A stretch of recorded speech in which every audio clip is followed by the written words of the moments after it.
So I was on the run from the cops with a warrant, going down the highway at over 100 miles an hour through Chicago. The roads were wet, it was rainy, my tires were bald, and the semis in front of me locked their brakes up. And in order not to smash into the back of them, I swerved off the side of the road, wound up rolling the car about 9 times, flipping upside down. Now, before we get started, I just want to say I've never hid my past from the community.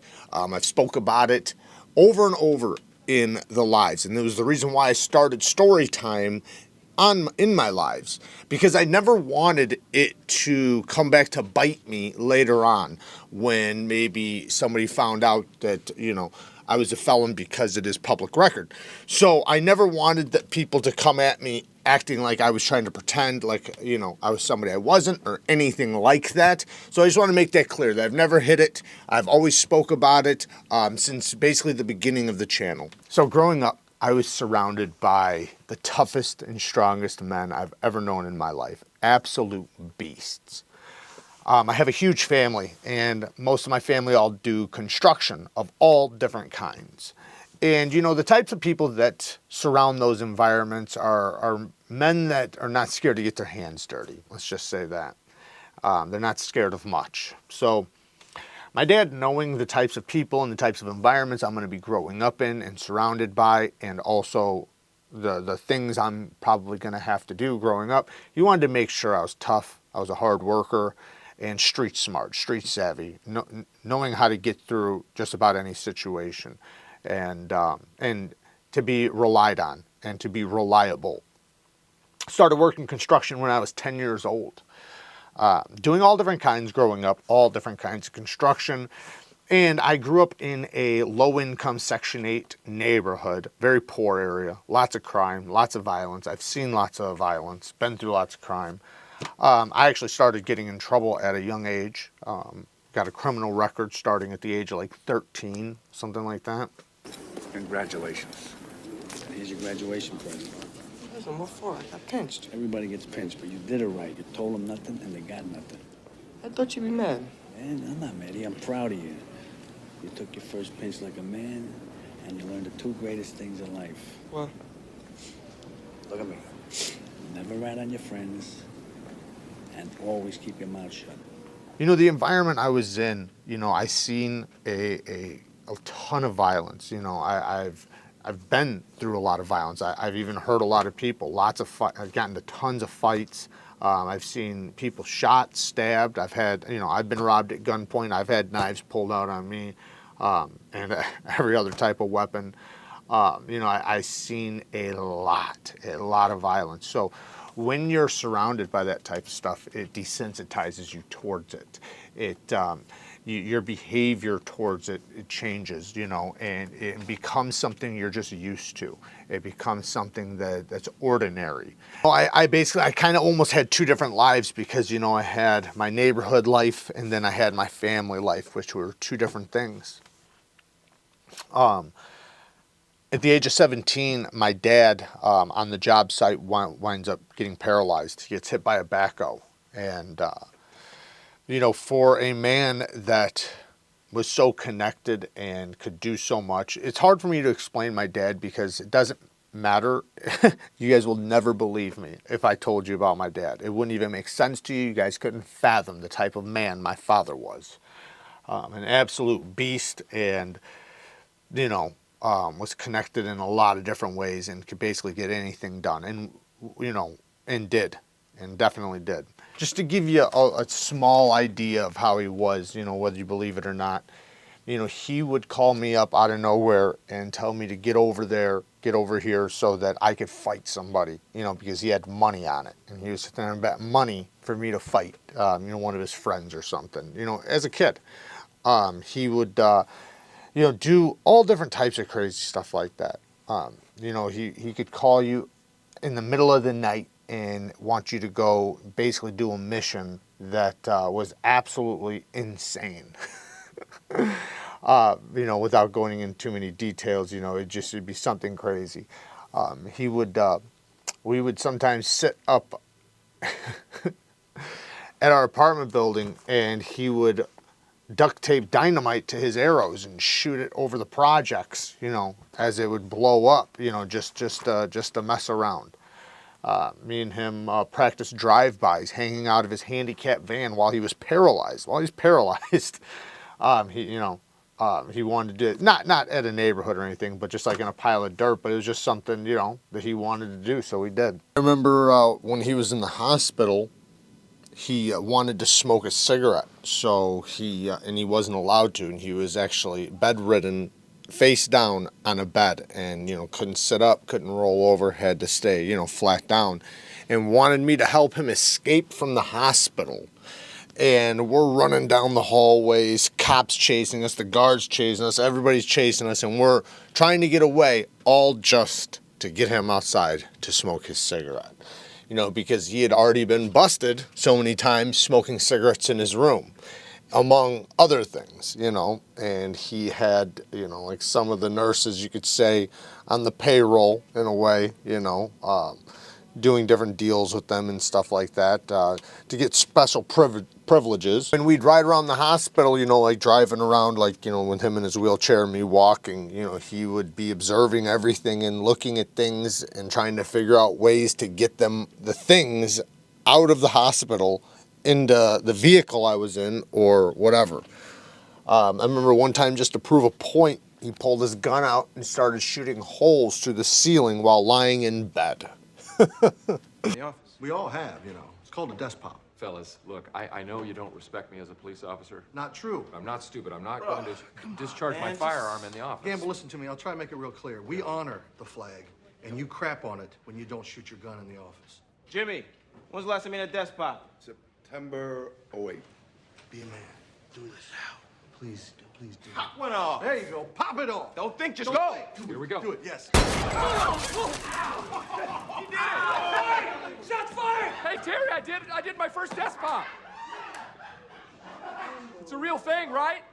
A desk pop? Yeah. No, that's not real. And then he'd tell me how I had to go and, get up on the roof and fix it now. So, so the ceiling doesn't leak. But, the types of things, he was involved in, the type of people, he took care of a lot of people. He made sure a lot of people were taken care of, and, he felt a responsibility to a lot of people and did that and did it well. A bit of a madman, and he wasn't scared to get his hands dirty, but after getting paralyzed, he couldn't do as much, so, he relied on me to do it for him. So, me and a lot of other people. And, my family is so tight, such a tight family. Like, we're the type of family that, when we call each other, we're going to show up. We're going to show up and, regardless what the situation is or what we're needed for. I need your help. I can't tell you what it is. You can never ask me about it later, and we're gonna hurt some people. Whose car are we gonna take? And I've always been raised that way. I've always been raised that way, to be an asset to your family, to be a strong individual, to be there for them. And I couldn't tell you all the situations I've been in where I've had to make those calls, and vice versa, had to be relied on or had to rely on, family and friends and things like that. So it makes you have, a feeling of power almost, because, you have so many tough men around you and so many capable men around you. It makes you feel almost indestructible.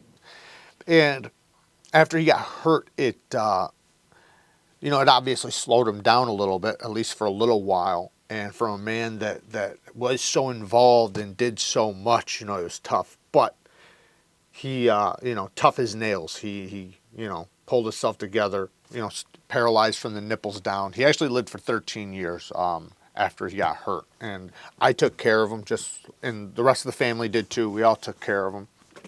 Everybody did their part. Before that, I had lost best friends, and, I had already seen, quite a bit of death. But my brother, who was also taking care of my dad. Technically was my best friend, but he grew up like my brother. Everybody in school thought we were brothers. He looked at my dad as his dad. His dad wasn't in his life. My dad basically, took his place, and he grew up together since we were little kids. And I definitely call him my brother. He was. But he was taking care of my dad because he felt the responsibility over him too, considering all the things my dad had done for him, or our dad. So he winds up ODing, and I did everything I could to save him, everything I could, and I was unable to, and he did wind up passing away.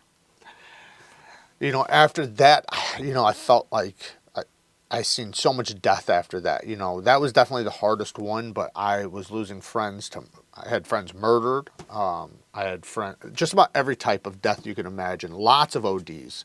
I lost a lot of people to drugs. But you almost feel like, when you're involved in it, that it's just the way it goes, It's just how things go.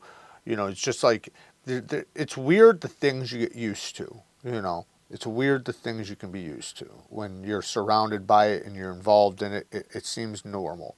Even though it might be abnormal, the things that you do or the things that you see or the environment you're in, you don't realize it until you're out of it. Anyways, so, losing my brother was really tough for me. And, I started doing drugs. And I had already did drugs, but, nothing...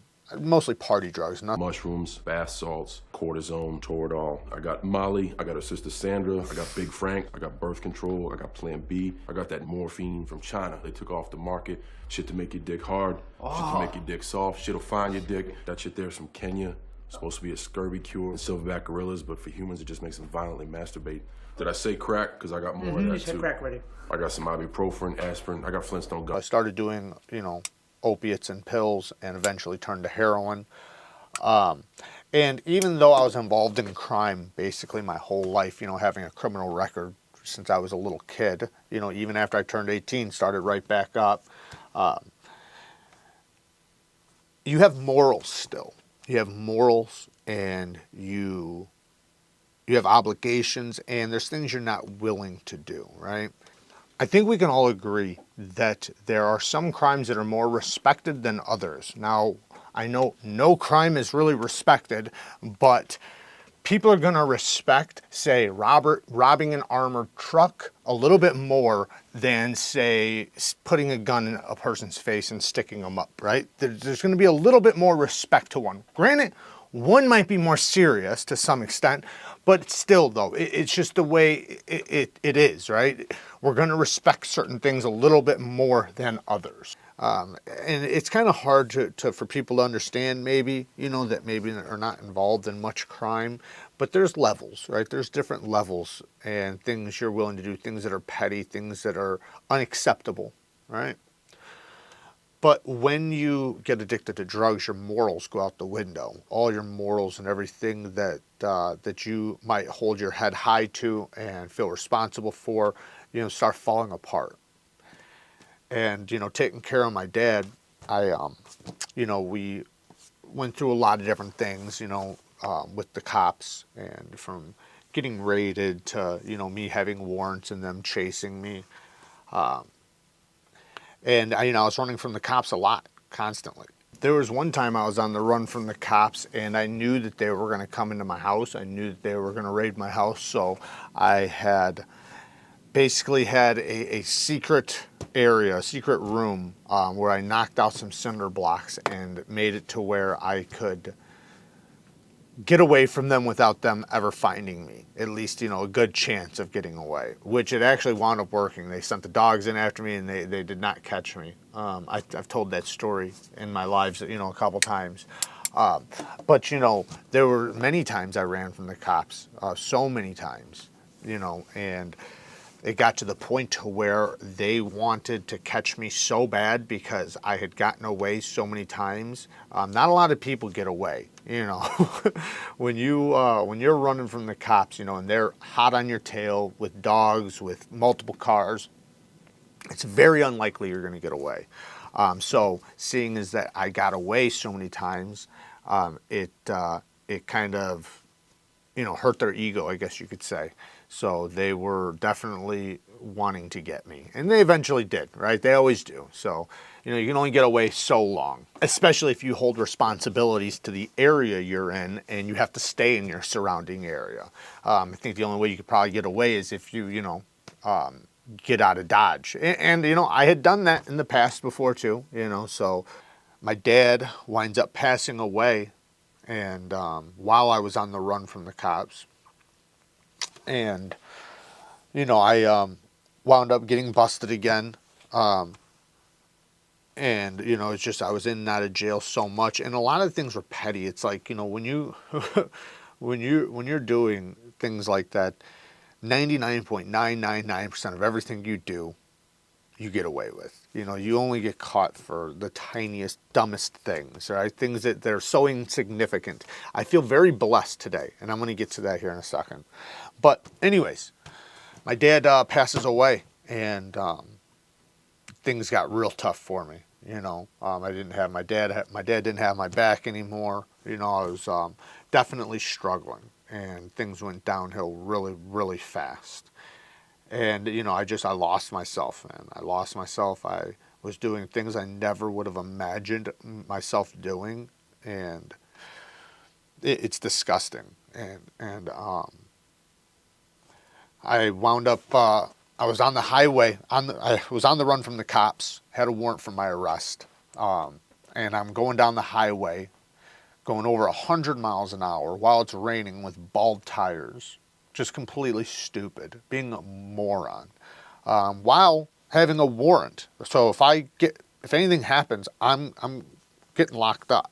So anyways, I'm going down the highway, and the semis in front of me lock up their brakes. And in order to avoid smashing into them, I went off the side of the road, and I wound up rolling the car about 9 times. Bah, bah, bah, bah, bah. Wound up upside down. And the cops showed up and, figured out who I was and arrested me.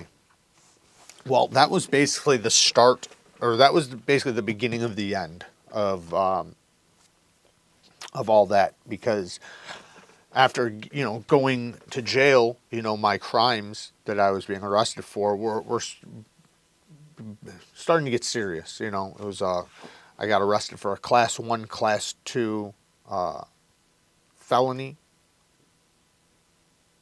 for burglary. And I pled out to Class 2 and a Class 3 in order not to do time. So I was obviously robbing people and doing some pretty bad things. And like I said, wound up pleading out in order not to go to prison. I pled out, but the deal was I had to keep my nose clean, right? Couldn't get in trouble, which is easier said than done.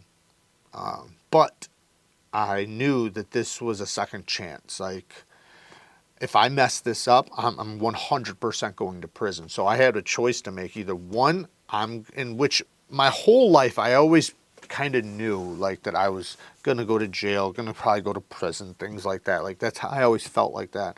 But now, as it's getting real, I knew I had a choice to make. Either one, I'm going down the path of prison and I'm going to be in and out of prison for the rest of my life, or two, I can turn it all around right now. And it's a tough thing to do, man. When you're involved in so much, it's very difficult to change your habits, your surroundings, your everything, your mentality, the way you think about things, the way you deal with situations, everything. So I had to change all of that. And it wasn't easy, and it didn't happen just overnight. I was on intense probation, so I had to jump through hoop after hoop after hoop in order to prove myself to the courts that I was staying out of trouble. And I feel very blessed because the things that I was doing and the things that I could have gotten in trouble for are nothing compared to what I did get in trouble for. In a lot of cases, I feel like I should be in prison for the rest of my life, but I've been very blessed, and you know, seeing that I have this second chance and what I got in trouble for, I know is a serious crime. Don't get me wrong, I know it's a serious crime, but you know, it could have been a lot worse. So you know, having this second chance, you know, I wanted to do it. I wanted to change my life. I wanted to not go down that path. I did not want to be somebody that went in and out of prison their whole life. I wanted to be, you know, I wanted to be better than that. So I, you know, went through probation, like I said, jumping through all the hoops, and I was actually doing really well. Got on medication and shit, so I was able to get off the drugs. And once I got off the drugs, I never went back. I never went back. I didn't go back and forth, anything like that, which was really, really good. And once I did that, you know, even though, you know, before that, you know, I had been involved in crime my whole life. But like I said, when you start doing the drugs, it impairs your ability to think of things logically and sound. And even though you think you are. So because of that, you know, the chemicals in my brain went back to normal, you could say. And now that I'm thinking clearly, you know, I start thinking about some of the things I did and the way I was thinking, and I'm disgusted with myself. But the only thing I can do, you know, I can't change what's happened. I can only try to help other people not do what I did, and, you know, do what I can to be the best type of individual possible, to be the best type of man, you know, around the people that I'm surrounded by. So I've always been proud of myself to overcome any and every situation, no matter how difficult, how tough, how hard a situation is. I have to be stronger than that. And I've always been that way. I've always been a strong asset to everybody around me so that I can be relied on and reliable. So going down the dark path I went down was not like me. And you know, I have no excuse, and I won't give any excuse. You know, I definitely did a lot of wrong and a lot of bad. I'm not proud of it whatsoever. But the only thing I can do now is just be the person I've always been, and hold true to that. You know, as to the best of my ability, and make up for the things that I've done by being a good person. So to sum it all up really quick. Since I was involved in crime my whole life, you know, or I was involved in crime my whole life, you know, it was a normal thing. But, you know, I still had morals. But after getting, you know, on drugs, the morals went out the window, and I started doing crimes that were against everything that I stand for. I started robbing people. I started doing, you know, all different types of burglaries and robberies, and you know, it was not good. And luckily now, you know, me talking about some of the things, you know, even though I didn't get into any details, you know, it's all past the statute of limitations. So, you know, in my lives, sometimes I talk about some of the stories from my past. I don't, you know, get too crazy because I do have to be careful with what I say. But, you know, I've turned my life around, and I'm very proud of where I'm at. I found the knife community when I was still on probation. I was still on probation. I was not done with it. And I found the knife community, and I got involved in it. And when I say that it saved my life, I really mean that, because it was a place for me to go where I could kind of restart, you know, and get out of my old habits, get out of my old ways, and completely restart, because I knew what I wanted to do. I knew the type of person, you know, that I wanted to be, and just, you know, the type of behaviors I wanted to do. But you gotta, you know, you gotta be all in. So changing everything about you, you know, from habits to the way you talk, everything, you know, it can be tough. So, you know, finding the knife community, you know, it was something that it happened at the right time for me. And like I said, it definitely saved my life. And a lot of people would look at it like, how could a knife community, you know, do that? But it's more than that. You know, it's more than that. It gave me somewhere to focus my attention. It gave me obligations to fulfill that I could be proud of and happy for. And, you know, I met a lot of great people. You know, I have a lot of great friends from the knife community. And, you know, a lot of you have been down the same path I've been down. So, you know, I've spoken to a lot of you, and a lot of you can relate in a lot of ways, and also found the community at good times. And some of you are still going through it, and I get it, man. I get it. Trust me. I 100% get it. So, you know, I pray for everybody, you know, to hopefully be able to get through the situations that they're going through, because it can be, you know, I should be dead. You know, I should either be dead or in prison, literally. And I thank God every day that I am not dead or in prison, that I have a second chance, that I have the ability to turn things around, that I have the ability to be a good person. And I'm not going to take it for granted. I'm not going to take it for granted. I'm going to do everything and anything possible I can do to be a better man and to be a good man, and take care of the people around me and be an asset to the people around me. But anyways, that's, you know, just a quick summary of my story. You know I skipped through a lot of stuff. Like I said, if you ever want to, you can come to the lives and I get into a little bit more detail.